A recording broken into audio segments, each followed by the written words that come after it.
There is a time for sowing, and there is a time for reaping, but no harvest comes before the planting is done and the soil is prepared.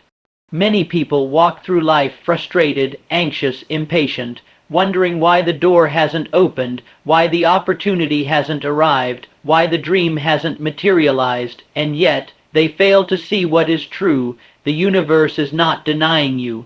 God is not withholding from you. He is preparing you because what you seek, what your soul longs for, is not a game. It's not a small ambition. It's not a casual desire. It is your calling. It is your destiny. And destiny does not come cheap. You may ask, why haven't I received it yet?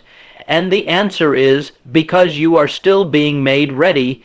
You see, the vision you hold in your heart, the one you can feel even in the silence, it's real. But there is a divine order to all things, and the greatest blessings come not when you want them, but when you are strong enough to handle them, wise enough to appreciate them, and disciplined enough to protect them. No king is crowned before he learns to lead. No champion is crowned before he learns to suffer. No soul receives abundance without first learning to master lack with grace. So if you are in the valley, if you are in the shadows, do not curse the darkness. Learn in it, build in it, grow in it, for that is where character is forged and strength is made. The trials you're going through, they're not in the way. They are the way. The delay you feel, it's not punishment, it's preparation. The silence you hear, it's not absence, it's alignment. You will see it. When you are ready, when your heart is clean, when your ego is quiet, when your purpose is stronger than your pride, nothing truly great is ever given to a man or woman too early. Look around you. Everything in nature teaches this. The seed does not bloom in the winter, the fruit does not ripen in the storm, and neither will your vision arrive before its appointed time, but when that time comes, and it will, everything will fall into place.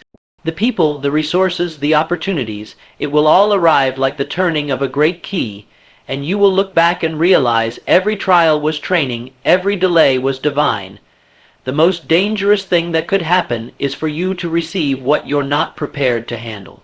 That's why the world has so many stories of rise and ruin, because too much, too soon destroys the unready, but not you, because you are not just asking for something great. You are becoming someone great. You are learning patience. You are building grit. You are developing the mindset that doesn't just hope it knows. You are not waiting. You are working in silence while the world sleeps. You are becoming the vessel that can hold the blessing without breaking under the weight.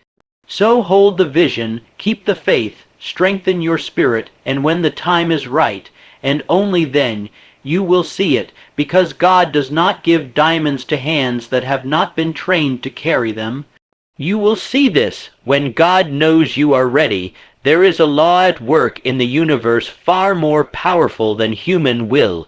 It is the law of divine timing. No matter how intensely you desire a thing, no matter how hard you push, beg, plead, or labor, you will never receive that which you are not yet prepared to handle. The world doesn't operate on your clock. It doesn't bow to your schedule. It moves with precision according to principles that cannot be cheated, rushed, or manipulated. When a person sets out in pursuit of a worthy ideal, a dream, a goal, a purpose, they often expect immediate results. And when those results don't appear, doubt creeps in, frustration grows, faith weakens, they begin to ask, why not me, why not now? But these are the wrong questions. The better question is, am I truly ready for what I'm asking for? Because readiness is not measured by how badly you want something. It is measured by how much you have become aligned with the responsibility it requires. You may say you want success, but have you built the habits, the discipline, the mental resilience to sustain it when it arrives? You may say you want wealth, but have you trained your mind to manage it wisely, or will it break you the moment it lands in your hands? You may say you want love, purpose, recognition, but if these things were handed to you today, would they elevate you or expose the cracks still left in your foundation? Desire is only the starting point. Readiness is what opens the door. What most people perceive as denial is actually delay with intention. a delay that is not meant to frustrate you but to fortify you, a delay that is not punishment but preparation. You are being refined, not rejected. Look around and study nature itself. It never moves ahead of its season. The rose does not bloom before its bud is formed. The eagle does not fly before its wings are strengthened. There is no rushing the process without ruining the product, and you, my friend, are no exception to this law. The moment your character rises to meet your calling, things will begin to shift, doors will open, people will appear, opportunities will seem to pour out of nowhere, but it will not be luck. It will not be coincidence. It will be evidence that you have finally become ready. So do not curse the silence. Do not fight the stillness. Use this time to become, sharpen your mind, strengthen your habits, clarify your intentions, and know this, when you are ready, not one moment too soon, you will see the very thing you have prayed for. Because the universe does not withhold blessings, it withholds them until you can carry them with wisdom, humility, and strength, and when that day comes, you will understand. It was never a delay. It was divine timing, and it was always working in your favor. The road to greatness is never smooth. It is carved through adversity, pressure, and pain, and yet the average person runs from hardship, not realizing that the very trials they are trying to escape are the instruments of their transformation. Understand this. Nothing truly valuable ever comes without a price, and the price of becoming the person worthy of your dream is often paid in silence, struggle, and solitude. You are not being punished, you are being prepared.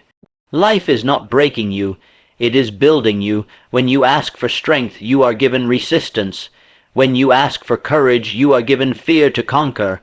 When you ask for wisdom, you are handed problems to solve. These trials are not obstacles, they are assignments, and every assignment is designed to develop you, stretch you, and reveal who you must become to receive what you seek. The great mistake is to think that success comes from ease. It does not. It comes from endurance, from staying in the fire long enough to become refined, from holding on in the storm until your soul becomes unshakable. Character is not developed in the sunshine. It is born in the rain. Faith is not proven on the mountaintop. It is forged in the valley, and purpose is not found in comfort. It is discovered in conflict. You may not understand why the pressure is so heavy right now, why the door hasn't opened, or why your path is so difficult. But make no mistake, every challenge is intentional, every delay is strategic, every burden is shaping you into something stronger, deeper, more prepared. The man who has never suffered cannot be trusted with power. The woman who has never walked through fire cannot lead others through darkness. Only those who have been tested can be trusted with greatness, and so the trial becomes the training ground. You are being taught how to hold the blessing before it arrives. You are being tested in private so that you can stand in strength when the world is watching. Many faint under pressure because they mistake it for rejection, but the wise understand pressure is proof that something valuable is forming. A diamond is nothing but coal that refused to crumble, and you too must refuse to break. So embrace the trial, let it teach you, let it shape you, let it reveal the untapped strength within you that only struggle could expose. Don't pray for the load to be lighter, train for your back to be stronger, because the day will come when the reward appears, and when it does, you will not tremble beneath its weight. You will carry it with honor. You will not wonder if you're ready. You will know that you are, because you were made ready in the shadows, in the fire, in the very trials you once tried to escape. The trial was never the enemy. It was the preparation for everything you've been asking for. Desire by itself is not enough. You may hold a grand vision in your heart, a dream that stirs your soul and keeps you awake at night. But unless you become the person worthy of that vision, it will remain just that, a dream. The world does not give you what you want. It gives you what you are prepared to receive. You cannot expect to attract greatness while thinking small. You cannot expect to lead if you have not first mastered yourself. The reward you seek is not looking for wishful thinkers, it is waiting for disciplined doers. You must become the kind of person who can carry the weight of your vision without collapsing under its pressure. You must build the habits that sustain success, not just chase the feeling of wanting it, for there are many who can dream big, but few who are willing to build themselves big enough to hold the dream. The law is simple. You cannot receive more than your character can support. If you ask for influence, prepare to face scrutiny. If you ask for wealth, prepare to become a master of discipline and stewardship.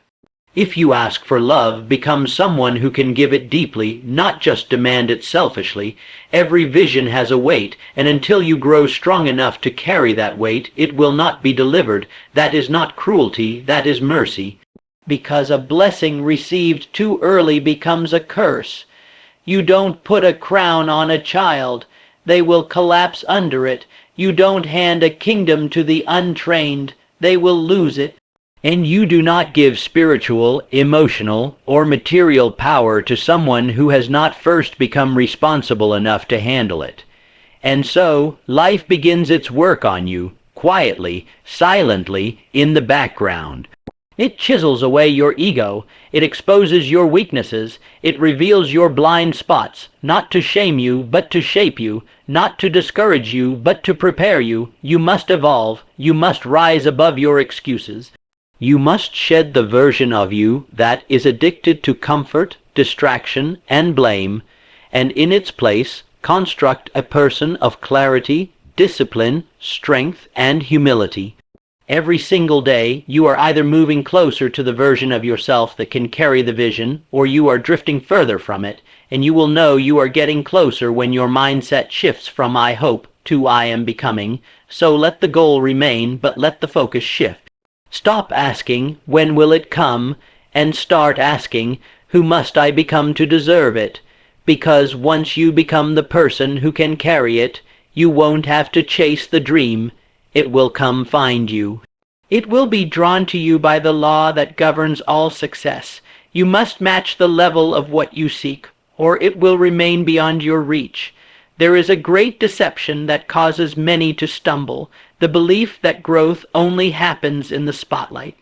That progress must be visible, celebrated, applauded, but the truth is far more powerful and far more humbling. The most important growth you will ever experience will happen in silence, in solitude, and in darkness. Before the tree breaks through the surface of the earth, it builds a root system in the soil. It strengthens itself underground, in a place no one sees, and so it is with you. The foundation of your greatness will not be built in public. It will be built when you are alone with your thoughts, wrestling with your doubts, facing your fears, and doing the work no one else is willing to do. While others are asleep, you are sharpening your mind.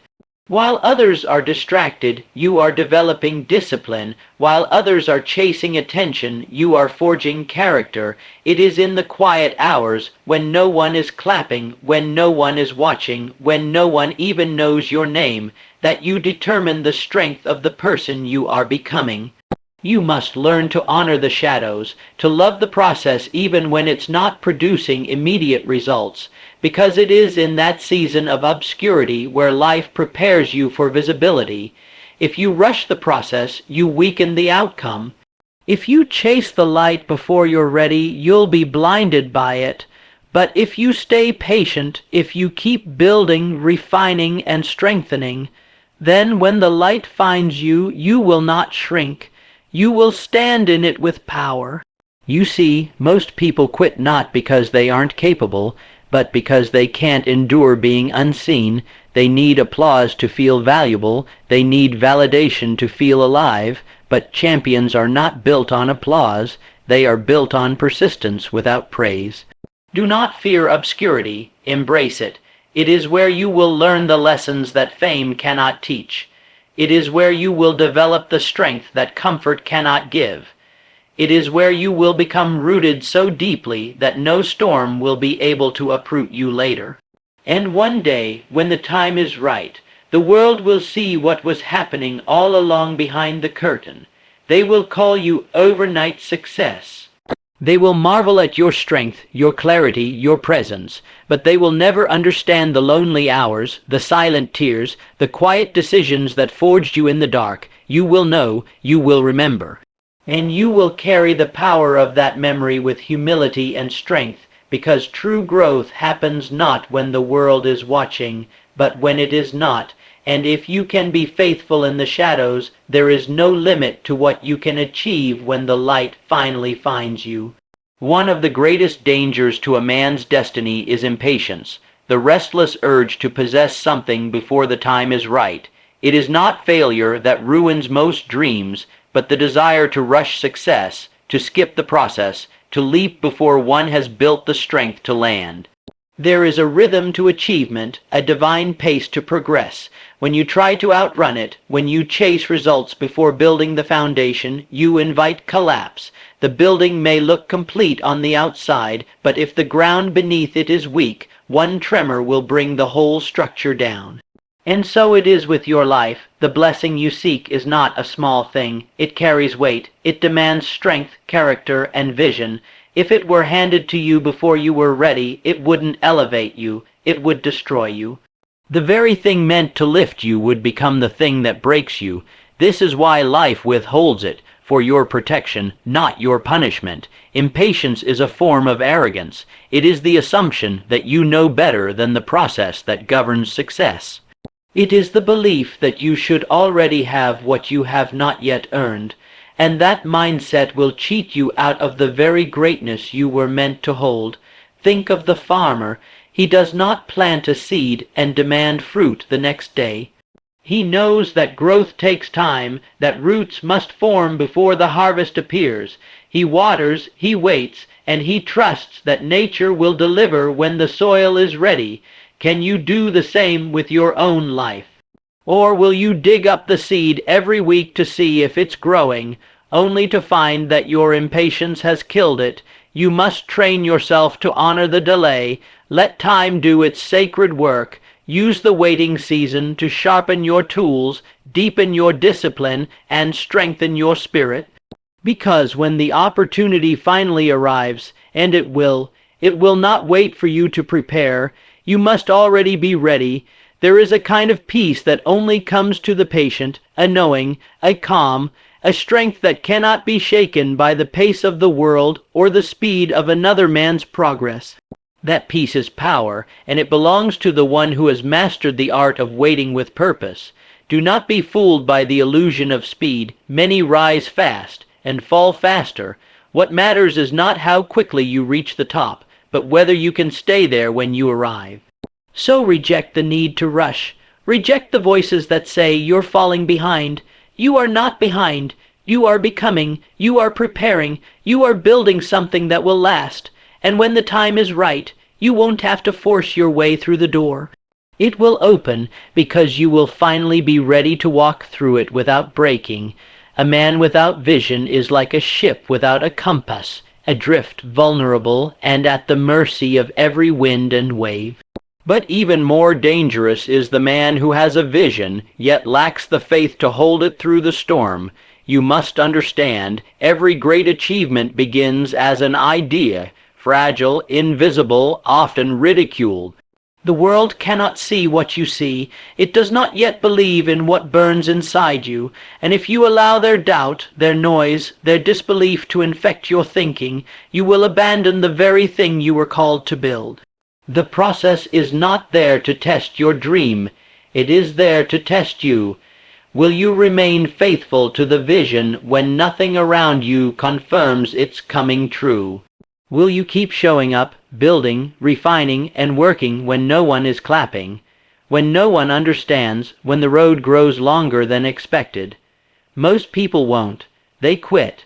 They call it being realistic. But what they really mean is that they've lost the courage to believe without evidence. True faith is the ability to hold the vision even when circumstances contradict it. The process is slow, and it's meant to be. Because what you're building is not ordinary. You are not laying a flimsy structure. You are constructing something that will endure, something that requires a stronger version of you. That strength does not come through comfort. It comes through pressure, through persistence, through unwavering belief in the invisible. There is a law of nature that rewards those who refuse to quit. Not those who are lucky, not those who had the perfect conditions, but those who endured. The man who holds the vision with discipline becomes a magnet for its fulfillment, because his consistency proves that he is prepared for the reward. Look at the tallest trees, the greatest empires, the strongest minds. They were all forged over time, not overnight. Their creators held the vision, not once a week, not when it was convenient, but daily. Relentlessly, even in the silence, even in the setbacks, and so must you. You must trust that what is planted will grow. You must trust that the effort you pour in now, though invisible, will one day overflow in visible results. You must trust that the universe bends to those who do not waver, who do not beg, who do not retreat, but who expect with every breath that the vision will manifest. This trust is not passive, it is active. It moves your feet, it disciplines your mind, it commands your habits, it reshapes your character, and when the day comes, and it will come, when the vision finally breaks through the surface, others will marvel. They'll ask how you did it, and you will smile because you will know you simply held the vision and trusted the process long enough for it to become real.